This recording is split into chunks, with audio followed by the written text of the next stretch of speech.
হরে কৃষ্ণ। পশুরা খায়, ঘুমায়, নিজেদের আত্মরক্ষা করে, সহবাস করে এবং মারা যায়। তারা উন্নত মানের চেতনা লাভের জন্য নিজেদের কোনো কাজে লাগায় না, কারণ ইতর প্রাণীদের পক্ষে তা সম্ভব নয়। যদি কোনো মানুষ পশুদের মতো অনুকরণ করে, তার উন্নতি চেতনার জন্য নিজেদের ক্ষমতার সদ্ব্যবহার না করে, তাহলে সে মানুষের নামের যোগ্যতা হারায়।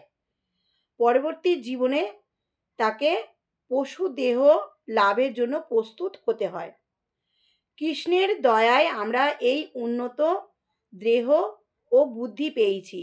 যদি আমরা তার সদ্ব্যবহার না করি, তাহলে কি কৃষ্ণ আর আমাদের এই দেহ দেবেন? কোটি কোটি জন্ম দেহান্তরের পর আমরা এই মনুষ্য দেহ প্রাপ্ত হয়েছি। ৮০ লক্ষ যোনির পর জন্ম মৃত্যুর এই জরাচক্র থেকে মুক্তি হবার একটি মাত্র সুযোগ পেয়েছি। তাহলে আমাদের এই সুযোগ হারালে চলবে না। আমরা যে এই সুযোগ যদি গ্রহণ না করি, তাহলে আমরা কি নরাধম নয়?